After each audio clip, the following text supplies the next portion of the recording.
We saw the brightest stars shine at CSICon 2024 by Stephen Hupp from the March-April 2025 issue of Skeptical Inquirer. As advertised, the Committee for Skeptical Inquiry made it possible for us to see the brightest stars of reason and science shine at CSICon 2024 from October 24 through 26. For this issue of Skeptical Inquirer, we have a shining team of reporters covering everything from the Thursday workshops to the Sunday papers.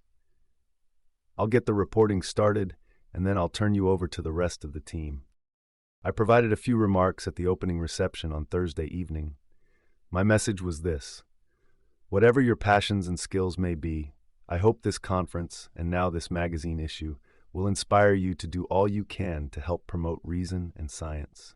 Next up at the reception, Center for Inquiry President and CEO Robin Blumner took the stage and thanked CSI Executive Director Barry Carr for all his work toward organizing such a star-studded event, even going so far as to suggest we should change the name to BarryCon, though I'd say CarCon has its merits too. Blumner thanked several CFI staff by name, while also highlighting the nonprofit organization's many inspirational programs. See centerforinquiry.org/programs for more information. She also praised CFI's recent legal actions that have been tackling naturopathy, homeopathy, and a Louisiana law requiring schools to post the 10 Commandments. She closed by celebrating CFI's unique role as a pro-science, anti-pseudoscience, consumer protection organization. Eddie Tabash, chair of CFI's board of directors, wrapped up the reception by discussing the forthcoming presidential election. Note, the opening reception took place on October 24, 2024. In a barn burner of a speech, Tabash argued that the values of the Center for Inquiry are in especially acute danger because we attempt to focus on the full scope of what must be done to promote and preserve modern civilization. He added, false claims and unsubstantiated conspiracy theories must never be permitted to trump reason and humanity's progress.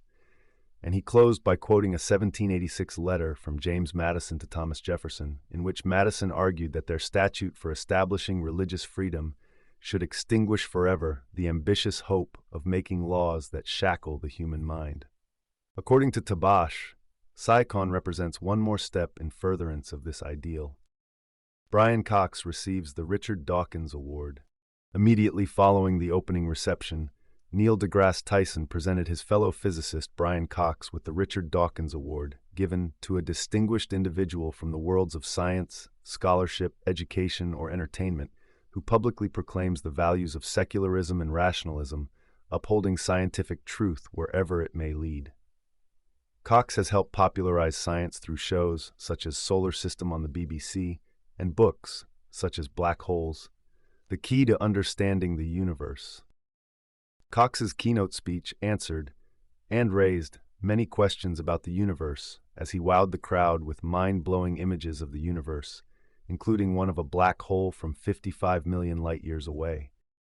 He even provided a 2-minute tutorial on Albert Einstein's theory on general relativity, revealing he had great confidence in the ability of the CSICon audience to understand it.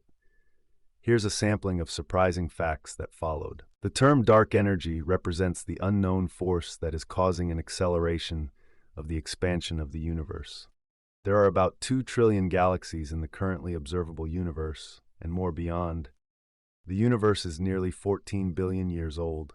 Light has been traveling from the most distant objects we can see for more than 13 billion years to reach the Earth. Black holes trap light and affect the space-time continuum. The term event horizon represents a place in space where time stops from the frame of reference of a distant observer. Going beyond the event horizon leads to the singularity, a term that can represent the end of time.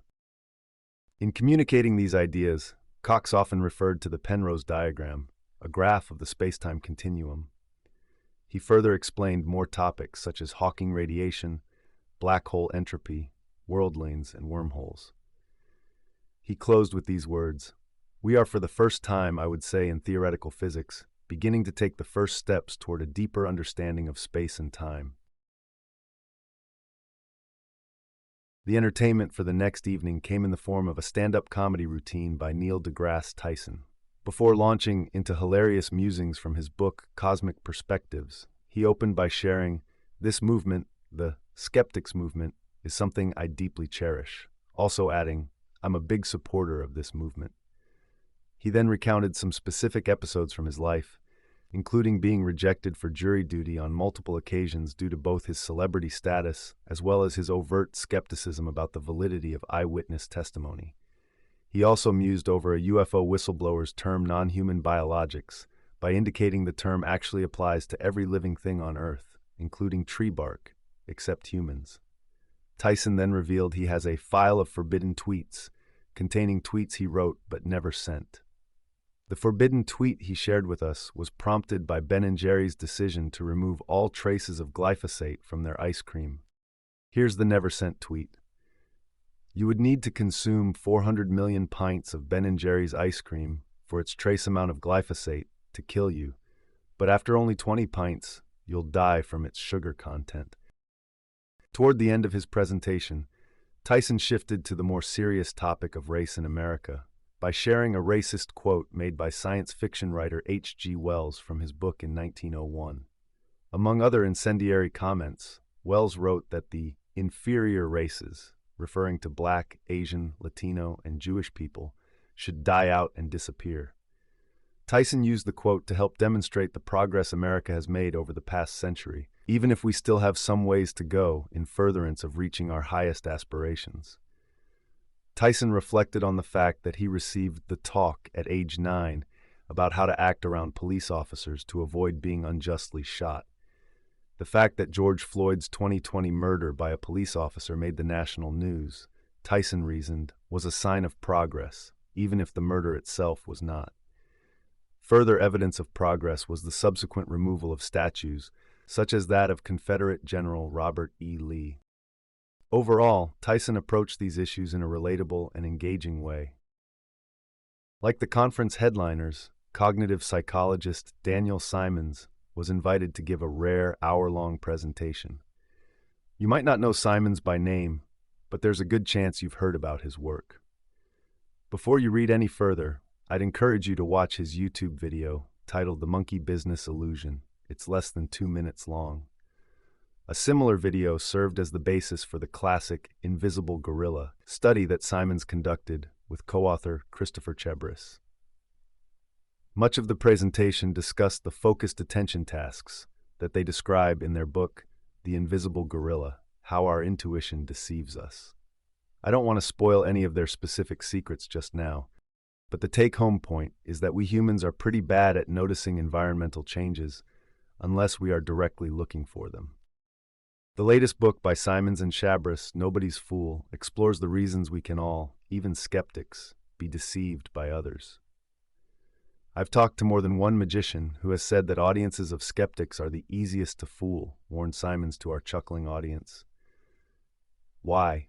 Magicians like to give subtle false hints about how their tricks work, and skeptics are quick to pick up on these cues without realizing that those hints are meant to fool us. This has certainly happened to me during magic shows.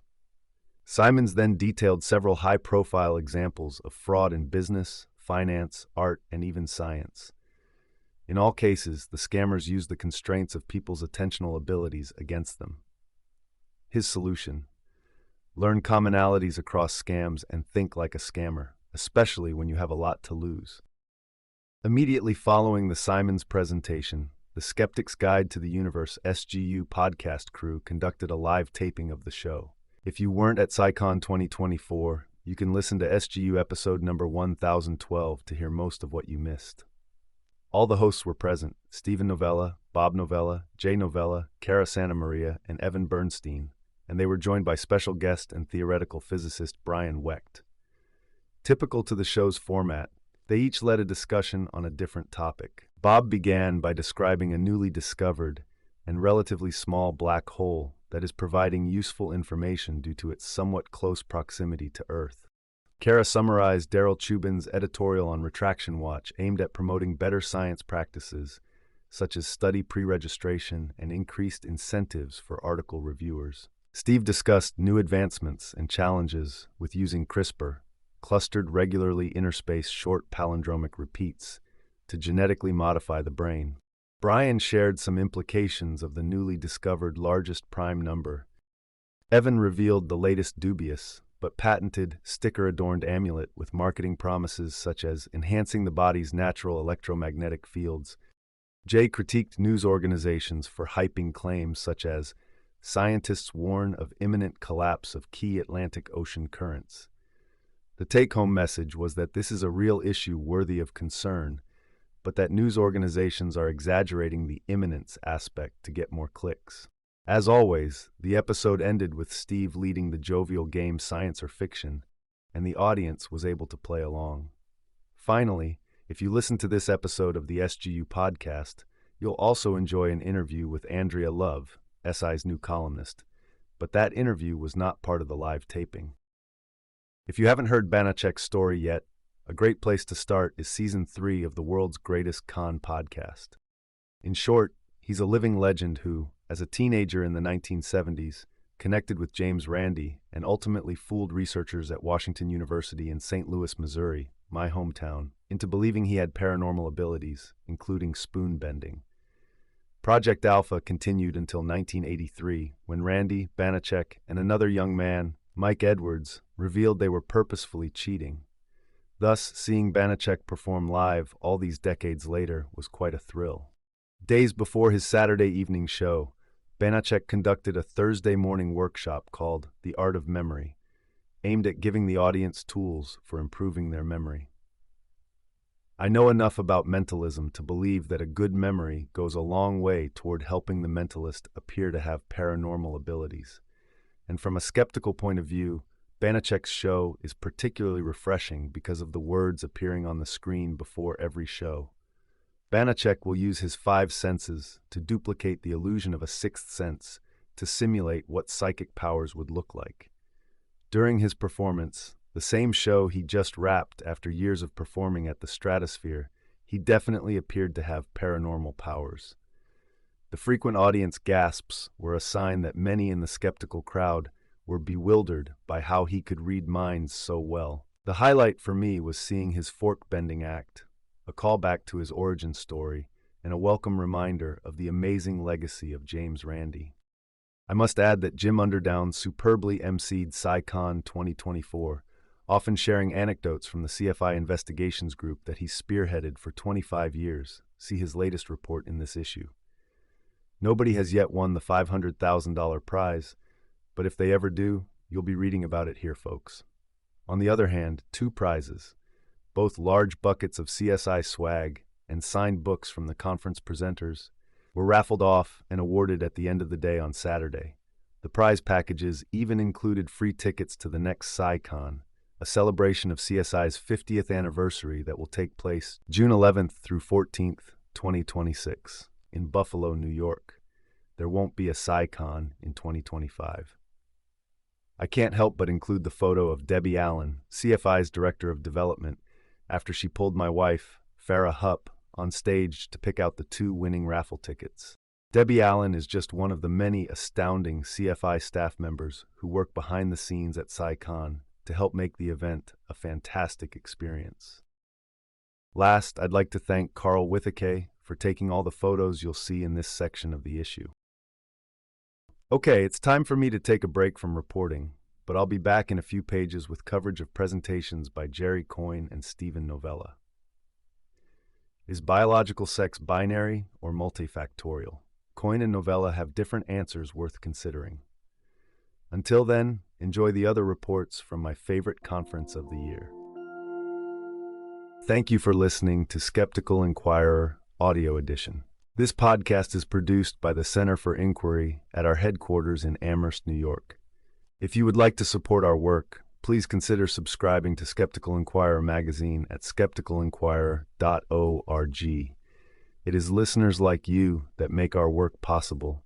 With your support, we can continue to promote science, reason, and secular values throughout the world.